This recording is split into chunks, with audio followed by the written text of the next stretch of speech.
Space में monsters से लड़ना धरती पर लड़ने से अलग होना चाहिए। कौन कहता है कि आपको खड़े होकर लड़ना होगा? आप हवा में लटक कर लड़ सकते हैं, जिससे हवा में खून भर जाए। और कौन कहता है कि आप सिर्फ सतह पर ही लड़ सकते हैं? स्टार रिंग पर लड़ना और भी मज़ेदार है। हेलो सब लोग, मैं साई-फाई फैन राजोल हूँ। आज मैं आपको एलियन द डेडली स्वॉर्ड से इंट्रोड्यूस कराने जा रहा हूँ। 2024 में एक नई फिल्म के तौर पर इसमें काफ़ी इनोवेशन किए गए हैं, खासकर स्पेस कॉम्बैट एस्पेक्ट में। समय 2142 है, पहले एलियन के बाद और दूसरे से पहले। इस शैडी कंपनी के बड़े अधिकारियों को पहले से ही एलियन के होने के बारे में पता है, लेकिन दुनिया में सिर्फ वही जानते हैं। हाल ही में कंपनी ने 39 लाइट ईयर दूर एक अजीब चट्टान को पकड़ा और उसे स्टडी करने के लिए वापस ले गई। उसमें एलियन था। लगता है फिर से मुसीबत आने वाली है। ज़ियाओयू का जन्म कंपनी के मालिकाना हक वाले एक माइनिंग प्लेनेट पर हुआ था। ये बहुत ज़्यादा इंडस्ट्रियलाइज्ड है और साल के 365 दिन सूरज कभी नहीं दिखता। दुनिया भर की आबादी कंपनी का बोझ है।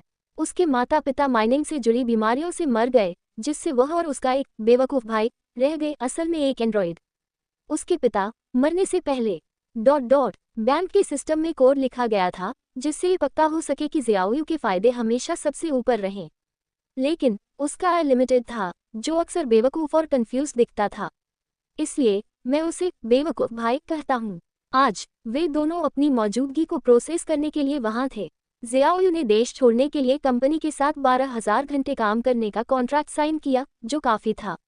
लेकिन इसे कॉन्ट्रैक्ट कहा जाता था, लेकिन कंपनी इसे अपनी मर्जी से बदल सकती थी। कंपनी ने तुरंत काम का समय बदलकर 24,000 घंटे कर दिया। ज़ियाओयू को एहसास हुआ कि वह एक गुलाम है और काम करने से उसे कभी आज़ादी नहीं मिलेगी।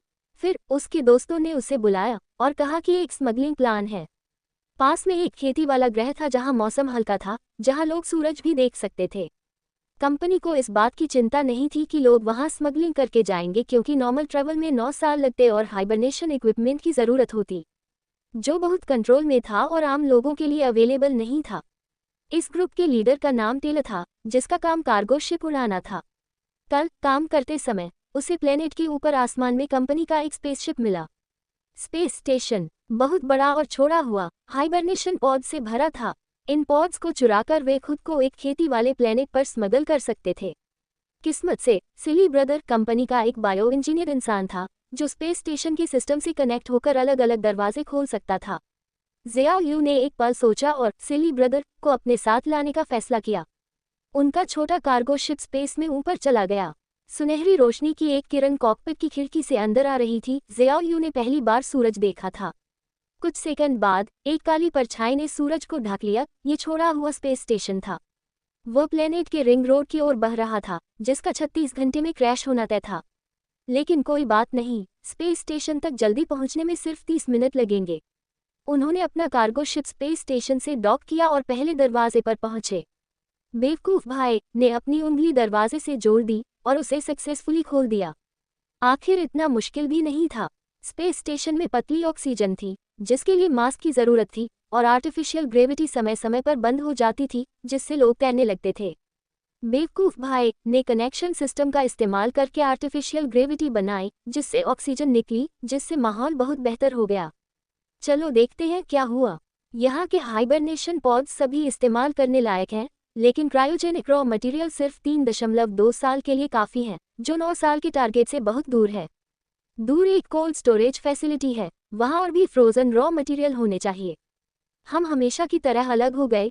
लड़कियां घर की रखवाली के लिए पीछे रह गईं और लड़के एक्सप्लोर करने के लिए आगे बढ़ गए। कोल्ड स्टोरेज का एंट्रेंस गड़बड़ था।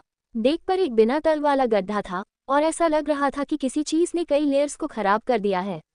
जमीन पर आधी बायो इंजीनियर इंसानी लाश भी पड़ी थी। ऐसा लगा जैसे कोई बड़ा हादसा हो गया हो। जो भी हो, चलो कोल्ड स्टोरेज चलते हैं। उस बेवकूफ़ आदमी ने कनेक्शन का इस्तेमाल करके कोल्ड स्टोरेज का दरवाज़ा कामयाबी से खोल दिया। सच में कनेक्शन के पुराने ग्रीक देवता। यहाँ जमा हुआ कच्चा माल कभी खत्म नहीं होता, लेकिन अपने जोश में उन्होंने कच्चे माल के टैंक खोल दिए। यह एक छोटी सी बात थी, उन्हें फ्रॉस्ट बाइट हो गया। ज़रूरी बात यह थी कि इससे अलार्म बज गया और दरवाज़ा अंदर से लॉक हो गया। सिर्फ एक लॉक बचा था। उस बेवकूफ़ आदमी ने फिर से कनेक्ट करने के लिए हाथ बढ़ाया, लेकिन सिस्टम ने काफ़ी परमिशन नहीं दिखाई। सिर्फ साइंटिफिक परमिशन की ज़रूरत थी। लड़के गर्म प्लेट पर चींटियों की तरह थे, घबराहट में उनकी भौहें तन गईं। लड़कियां शांत और स्थिर रहीं, उन्हें बचाने का कोई रास्ता खोजने की कोशिश कर रही थीं। ज़ियाओयू ने आधी बायो इंजीनियर्ड इंसानी लाश को देखा और अंदाज़ा लगाया कि उसके पास एक सेस परमिशन है। तो उन्होंने उसे अलग किया। तो उसने उसका मॉड्यूल निकाला और दरवाजे की दरार से अपने बेवकूफ़ भाई को दे दिया। यह मॉड्यूल बहुत बेकार था, जिसमें बहुत सारे फंक्शन थे।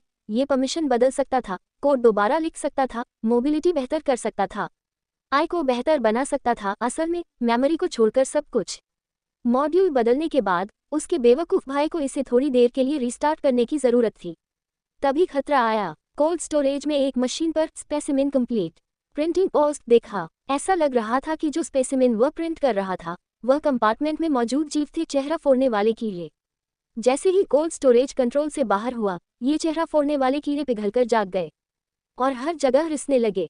उसके बेवकूफ़ भाई ने रीस्टार्ट करना खत्म किया और अपनी नई परमिशन का इस्तेमाल करके दरवाज़ा खोला। दरवाज़ा लोगों को ले गया, लेकिन बदकिस्मती से एक चेहरा फोड़ने वाला कीड़ा उनके पीछे पीछे बाहर आया और एक लड़की के चेहरे पर लग गया। सबको डर था कि वह मर जाएगा और वे उसे ज़बरदस्ती बाहर निकालना चाहते थे। बेवकूफ़ भाई ने शांति से सिचुएशन को एनालाइज किया। नहीं, चेहरा फोड़ने वाला बग उसे मार नहीं रहा है, बल्कि उसे ऑक्सीजन दे रहा है। उसकी पूंछ उसकी गर्दन के चारों ओर कसकर लिपटी हुई है। उसे जबरदस्ती बाहर खींचने से उसकी गर्दन भी टूट जाएगी। कितना समझदार। सब हैरान थे। क्या तुम अब भी बेवकूफ़ भाई हो? ऐसा इसलिए था क्योंकि मॉड्यूल ने अपनी फिजिकल एबिलिटीज़ को बेहतर बनाया था और अपने एआई को अपग्रेड किया था। अब से मैं इसे समझदार ब्रदर कहूँगा। बदकिस्मती से हालांकि इसका एआई अपग्रेड हो गया था, लेकिन इसका मेमोरी बैंक नहीं हुआ था और इसे अभी भी नहीं पता था कि चेहरा फोड़ने वाले बग को कैसे खत्म किया जाए। उसे लगा कि आधा अधूरा वाकया एंड्रॉयड को पता होना चाहिए कि एलियन ने पावर अप करके एंड्रॉयड को रीस्टार्ट कर दिया है। वह कंपनी का साइंस ऑफिसर होने का दावा करता है। उसकी पहली प्रायोरिटी नए डेवलप किए गए Z01 कंपाउंड को बचाना है। जब उससे पूछा गया कि जिस लड़की का चेहरा उड़ गया था उससे कैसे बचाया जाए, तो उसने जवाब दिया, ये होपलेस है, उसे मार डालो। चेहरा उड़ाने वाला कीड़ा अपनी बॉडी में छाती फाड़ने वाला एजेंट डाल रहा है और छाती फाड़ने वाला एजेंट उसके डीएनए के साथ मिलकर बहुत तेजी से बढ़ेगा। बड़ा होने पर यह एक एलियन बन जाएगा, आपके सिर के ऊपर लाश। ये पहली एलियन मूवी का एलियन है।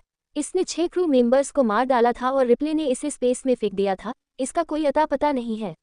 कंपनी ने लगातार और लापरवाही से खोज करने के बाद आखिरकार उन्हें वह फिर से मिल गया। मूवी इस कहानी से शुरू होती है। कंपनी ने गलती से मान लिया कि एलियन मर चुका है और बेफिक्र रही। हालांकि एलियन जैसे परफेक्ट जीव के लिए ऑक्सीजन और खाने की कमी कोई मायने नहीं रखती। ये फिर से जागा और मारने पीटने लगा। बाद में सिक्योरिटी फोर्स ने इसे खत्म कर दिया। इसका एसिडिक खून हर जगह फैल गया। ये खून सल्फ्यूरिक एसिड और हाइड्रोफ्लोरिक एसिड से बना था, जो चट्टानों की परतों को भेद रहा था। बहुत डरावना। लेकिन हम टॉपिक से हट रहे हैं, तो हम लड़की को कैसे बचाएंगे? ज़ियाओयू ने एक पल सोचा। जमने वाली चीज़ें तानाशाह की पूंछ को जमा सकती थीं, जिससे उसका गला घोंटना मुश्किल हो जाता। उन्होंने एक फ्रीजिंग स्प्रे गन इस्तेमाल करने की कोशिश की और यह सच में काम कर गया। कीड़े घबराकर भाग गए। लड़की जाग गई। साइंटिस्ट को उम्मीद नहीं थी। उसे शक था कि म्यूटेटेड कीड़ों ने पहले ही अपना कंसीव कर लिया होगा। लड़की को न मारने के बुरे नतीजे होते। वह जानता था कि इंसानी भावनाएं बहुत ज़्यादा होती हैं, इसलिए उसने रुइजी भाइयों को उसे मारने का ऑर्डर दिया। वे उसे मारना बर्दाश्त नहीं कर सकते थे। क्लासिक अंदरूनी लड़ाई शुरू हो गई। रुइजी भाइयों ने उसका पीछा किया, लेकिन म्यूटेटेड लड़की अपनी जान बचाने के लिए भागी। वह असल में बच गई। वह एक कार्गो शिप पर चढ़ी और भाग गई, लेकिन अचानक उसके सीने में तेज दर्द हुआ। एक एक्सरे में उसके सीने के अंदर एक फटा हुआ शरीर दिखा। फटा हुआ शरीर उसके सीने से बाहर निकला और वह तुरंत मर गई। शिप भी कंट्रोल से बाहर हो गया, जिससे एक धमाका हुआ। इस धमाके ने स्पेस बदल दिया। स्टेशन का ऑर्बिट उसे जल्द ही नए रिंग से टकराने पर मजबूर कर देगा। खुशकिस्मती से कार्गो शिप को कोई नुकसान नहीं हुआ और वह स्पेस स्टेशन के हैंगर से टकरा गया। वे बस गाड़ी चलाकर चले जा सकते हैं। ज़ियाओयू ये पता लगाने में लगा हुआ था कि हैंगर तक कैसे पहुंचा जाए। तभी रुइजी भाइयों का मन बदल गया। शुरू में उन्हें सिर्फ ज़ियाओयू की फिक्र थी, लेकिन नए मॉड्यूल ने उन्हें साइंस ऑफिसर की तरह कंपनी के फायदों को प्राथमिकता देने पर मजबूर कर दिया, यानी उस Z01 कंपाउंड की सुरक्षा करना। अभी उनके फायदे एक जैसे हैं। कॉरिडोर को ब्लॉक करते हुए हिंसक कीड़ों के झुंड को देखकर उन्होंने एक प्लान बनाया। इन जीवों की आंखें नहीं होती। वे आवाज़ और गर्मी का इस्तेमाल करके शिकार का पीछा करते हैं। अपने पैरों को चिकोटी काटकर वह अपनी सुनने की शक्ति से बच सकता था। कमरे का टेम्परेचर शरीर के टेम्परेचर तक बढ़ाने से भी उसे अपनी गर्मी से बचने में मदद मिलेगी। बेशक शरीर का टेम्परेचर एक जैसा नहीं रहता। डर से शरीर का टेम्परेचर बढ़ता है, जबकि पसीना आने से यह घटता है। ज्यादा सावधानी जरूरी थी। ज़ियाओ यू की तरक्की हालांकि धीमी थी, काफी सुरक्षित थी। असली खतरा कार्गो शिप पर था। जिस लड़की की बेरहमी से हत्या की गई थी, उसने एक अजीब से जीव को जन्म दिया था जिसकी छाती फटी हुई थी। ये छोटा सा जीव बड़ा होने से पहले डरपोक था, लोगों से छिपता था। कार्गो शिप पर बचे हुए बाकी 2 लोग काफी सुरक्षित थे, लेकिन यह एलियन जीव किसी वजह से बहुत तेजी से बड़ा हो गया। कुछ ही मिनटों में उस अजीब जीव की स्किन की एक परत उतर गई। जब बचे हुए दोनों लोग जांच करने आए तो उन्होंने देखा यह एक मेंटिस के अंडे जैसा कुछ बन गया था। बचे हुए आदमी ने उसमें एक स्टन गन डाल दी। इस तरह की स्टन गन साइबोर्ग को भी नुकसान पहुंचा सकती है, इसलिए यह जवान औरत एलियन के खिलाफ असरदार होनी चाहिए, है ना? जीरो ग्रेविटी की वजह से एलिवेटर अब इस्तेमाल करने लायक नहीं था। वे दोनों नीचे की मंजिल से कूद गए, ऊपर तैरने की कोशिश कर रहे थे, लेकिन सफर हादसों से भरा था। न सिर्फ उन्हें एलियन परेशान कर रहा था, बल्कि ग्रेविटी हटाने का प्रोग्राम भी चल रहा था। समय खत्म हो गया, ग्रेविटी वापस आ गई और एलिवेटर ज़ियाओ को कुचलकर मारने वाला था। बेवकूफ भाई सच में बहुत मजबूत था। एक हाथ सीढ़ी पकड़े हुए, दूसरा हाथ सीढ़ी पकड़े हुए, दूसरा हाथ एलिवेटर को खींच रहा था, दूसरा हाथ स्पाइडरमैन जैसा। ज़ियाओ का बैलेंस बिगड़ गया और वह नीचे की ओर गिर गया। अचानक एक एलियन ने उसे अपनी पूंछ से पकड़ लिया और सीढ़ी तक ले गया। क्यों? सबसे पहले एलियन की मेहरबानी को देखते हैं। जैसे ही वह ज़ियाओ को नुकसान पहुंचाने वाला था, मूर्ख भाई, और नहीं रुक सका। लिफ्ट गिर गई, जिससे एलियंस का एक बड़ा ग्रुप कुचल गया। हालांकि ज़ियाओ को कोई नुकसान नहीं हुआ क्योंकि वह सीढ़ी के पास था। बदकिस्मती से उसके अलावा सिर्फ एक एलियन और एक हिंसक कीड़ा ही बचा। एलियन ने ज़ियाओ को कंट्रोल किया और उसे ले जाने में मदद के लिए हिंसक कीड़े का इस्तेमाल किया, इसलिए एलियन ने उसे पहले बचाया था। आसमान से एक ताकतवर आदमी उतरा जिसने मूर्ख भाई को पूरी तरह मार डाला। ज़ियाओ बच गया, लेकिन सबसे बड़ा संकट अभी खत्म नहीं हुआ था। ब्रॉडकास्ट 10 सेकंड बाकी हैं। स्पेस स्टेशन रिंग स्टार से टकराने वाला है। वे अपने कार्गो स्पेसक्राफ्ट में वापस रेंगते हैं और स्पेस स्टेशन से उड़ जाते हैं। प्लीज ग्रैंड फिनाले का मजा लें। स्पेस स्टेशन रिंग स्टार से टकराता है। साइंस ऑफिसर आने वाली मुसीबत से अनजान अभी भी अपने कंप्यूटर स्क्रीन पर बात कर रहा है। उसे क्या पता कि स्पेस स्टेशन पहले ही गिर चुका है। वह और उसकी लेबोरेटरी हमेशा के लिए रिंग स्टार का हिस्सा बन गए हैं। ज़ियाओ ने बची हुई महिला को हाइबरनेशन पॉड में डाल दिया। आपको लग सकता है कि कहानी खत्म हो गई है। अचानक हाइबरनेशन पॉड अलार्म बजाता है। बची हुई महिला का पेट फूल जाता है और वह दर्द से चीखती है। उसने एक अजीब अंडे को जन्म दिया है। क्या हुआ? पता चला कि बची हुई महिला अकेले ज़ियाओ का इंतजार कर रही थी। उस पल ये सोचकर कि वह बच्चा खो सकता है, उसने चमत्कार की उम्मीद में खुद को वह कंपाउंड इंजेक्ट कर लिया। बच्चा न सिर्फ बच गया बल्कि तेजी से बड़ा हुआ और पैदा भी हुआ, लेकिन वह एक अजीब अंडा था। ज़ियाओ ने अंडे को फेंकने की कोशिश की, लेकिन उसके हाथ में अजीब तरह से चोट लग गई। उसने अंडा जमीन पर गिरा दिया और पाया कि वह एसिड से जल गया था। ये चीज़ बहुत खुली हुई थी, लेकिन लेटने पर भी तेज एसिड मेटल की जाली में घुस सकता था। अजीब अंडा 2 दरवाजों की तरह खुला, जिससे एक बहुत बड़ा बच्चा पैदा हुआ, जो फिर अगले लेवल पर गिर गया। ज़ियाओ ने पीछा किया, अंडे के अंदर सिर्फ एसिड मिला। बच्चा चला गया था। हालांकि जमीन पर पैरों के निशान काफी बड़े थे। रास्ता वापस हाइबरनेशन पॉड की ओर ले गया। जिंदा बची महिला और उसका सीधा सादा भाई दोनों वहां थे। उन्हें अपने पीछे एक काली परछाई महसूस हुई। मुड़कर देखने पर उनकी सांसें जम सी गईं। यह एक ऐसा राक्षस था जो इंसान एलियन डीएनए से जुड़ा हुआ था, जो बहुत तेजी से बढ़ रहा था और अब भी बढ़ रहा था। उसने जिंदा बची महिला ज़िवेन का जिक्र किया। क्या वह अपनी मां का शुक्रगुजार होगा? ज़ियाओ शोर सुनकर दौड़कर वहां पहुंचा। राक्षस ने पहले ही उसकी मां को मार डाला था और भी बड़ा हो गया था। ज़ियाओ ने एक फ्रीजिंग स्प्रे गन से जवाब दिया। ठंडी हवा पूरे पॉड में भर गई। इस कम तापमान से राक्षस सिर्फ असहज हो रहा था। यह ज़ियाओ के लिए जानलेवा होगा। उसने अपना स्पेससूट पहना और कार्गो होल्ड कंट्रोल चेक किए। इमेज उसे एक प्लान सूझा। इस कार्गो शिप में मेन बॉडी और नीचे एक कार्गो बिन है। कार्गो बिन को अलग किया जा सकता है। पहले मॉन्स्टर को कार्गो बिन में फुसलाओ, फिर उसे मारने के लिए बाहर निकालो। ज़ियाओ को रेंगकर कार्गो बिन में जाना था। प्रोसेस के हिसाब से मॉन्स्टर को फेंकने से पहले उसे चारों कंट्रोल लीवर खींचने थे, लेकिन सिर्फ तीसरा खींचने के बाद मॉन्स्टर ने हमला कर दिया। ओरिजिनल प्लान काम नहीं आया। उसे अचानक आइडिया आया और उसने मॉन्स्टर बम को ब्लास्ट कर दिया। अंदर का एसिड कार्गो बिन से रिस गया, जिससे अंदर और बाहर दोनों तरफ से प्रेशर पड़ने की वजह से एक बड़ा छेद हो गया। जियाओ यू तैयार था। उसने अपनी कमर पर एक सेफ्टी रस्सी बांधी हुई थी और धीरे धीरे कार्गो होल्ड में वापस चढ़ गया। अचानक मॉन्स्टर गिरा नहीं, वह भी कार्गो शिप पर लटका हुआ था। उसका चेहरा घावों से भरा हुआ था।